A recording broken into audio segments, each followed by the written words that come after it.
Donald Trump just signed an executive order that could fundamentally change who receives dividend payments in America, and if you own stocks or mutual funds, you need to understand what this means for your money right now. This isn't speculation or campaign promises anymore. This is official policy that's already being implemented, and the financial implications are massive for millions of Americans who depend on investment income. If you haven't subscribed yet, hit that button now because we're breaking down complex financial news into information you can actually use. Let me be absolutely clear about what's happening here because there's a lot of confusion and misinformation spreading across social media. Trump's executive order doesn't create new dividend checks from the government. That's not what this is about. What it does is restructure how certain tax advantages and retirement account benefits apply to dividend income, and the changes specifically target three main groups of Americans.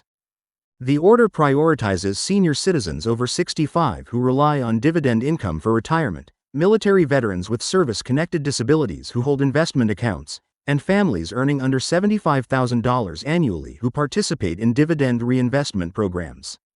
The reasoning behind this targeted approach centers on providing relief to groups that the administration argues have been underserved by previous tax policies. The mechanics of how this actually works are more complicated than most headlines suggest. For seniors over 65, the executive order directs the Treasury Department to expedite rule changes that would allow dividend income up to $15,000 annually to be taxed at a reduced rate of just 5%, down from the current qualified dividend rate that ranges from 0% to 20% depending on total income. This doesn't mean seniors get a check in the mail. It means they keep more of their dividend payments when those distributions hit their brokerage accounts.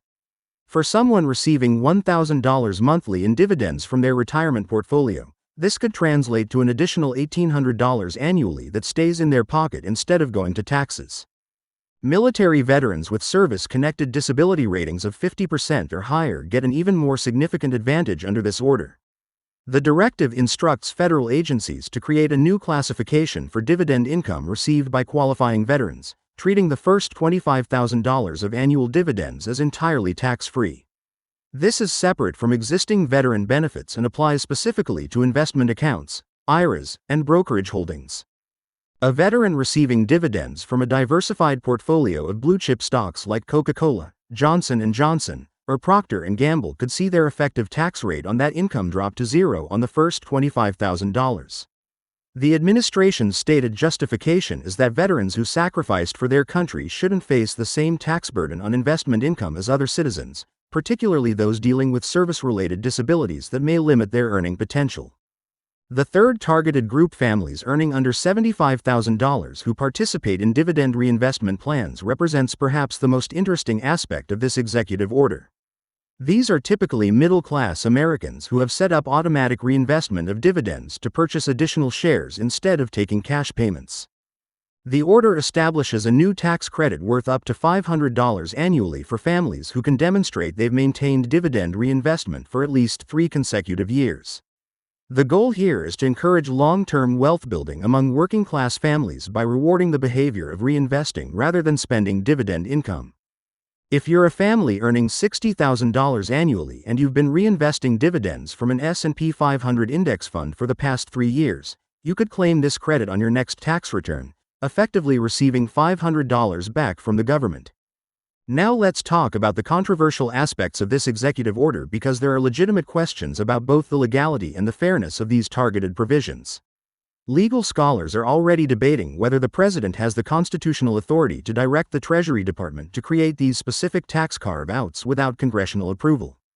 Tax policy traditionally falls under the legislative branch's authority, and while executive orders can direct how existing laws are implemented and enforced, they typically cannot create entirely new tax structures. The administration's legal argument relies on existing statutes that give the Treasury Department broad regulatory authority to define how different types of investment income are classified and taxed.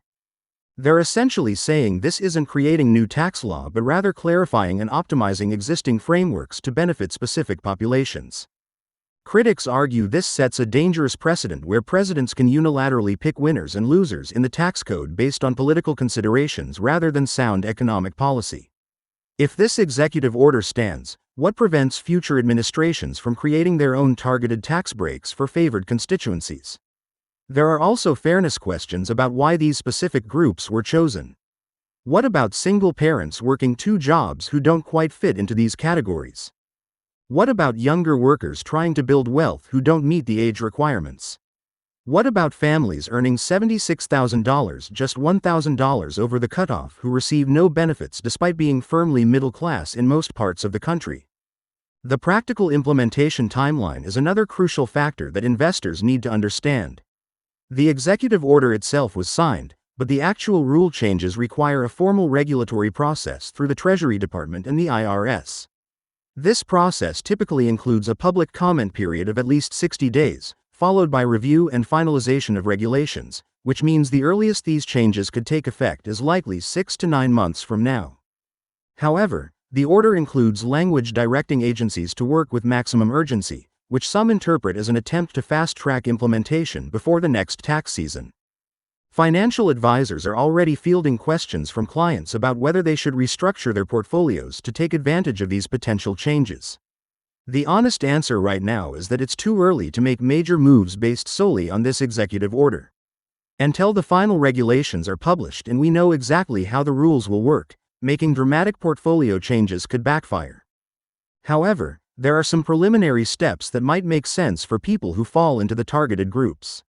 Seniors approaching 65 might want to delay taking large dividend distributions until after these rules take effect if possible. Veterans with qualifying disability ratings should ensure their brokerage firms have proper documentation of their status. Families close to the $75,000 income threshold might want to work with tax professionals to understand whether timing of income recognition could help them qualify. The broader economic implications of this executive order deserve attention beyond just the individual tax benefits. If millions of seniors, veterans, and middle-class families suddenly have access to more favorable tax treatment on dividend income, this could influence investment behavior across the market.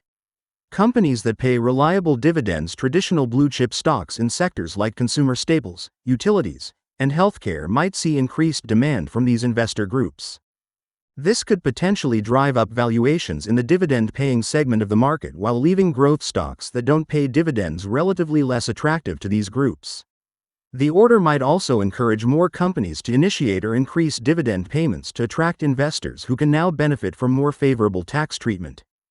There's also the revenue question that Congress will certainly scrutinize. The Joint Committee on Taxation will need to score this proposal to determine how much tax revenue the federal government would forego if these provisions become permanent. Preliminary estimates from independent analysts suggest this could reduce federal revenue by anywhere from $8 billion to $15 billion annually, depending on participation rates. In the context of a federal budget measured in trillions, this isn't a massive figure, but it's not insignificant either, especially when the national debt continues growing. Opponents will argue that this revenue loss either increases deficits or necessitates cuts elsewhere, while supporters will counter that stimulating investment and providing relief to deserving groups justifies the cost.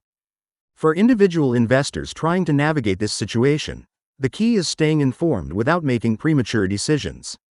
Monitor official announcements from the Treasury Department and IRS rather than relying solely on news headlines or social media posts. Consult with a qualified tax professional who can analyze your specific situation and determine whether these changes, if implemented, would benefit you.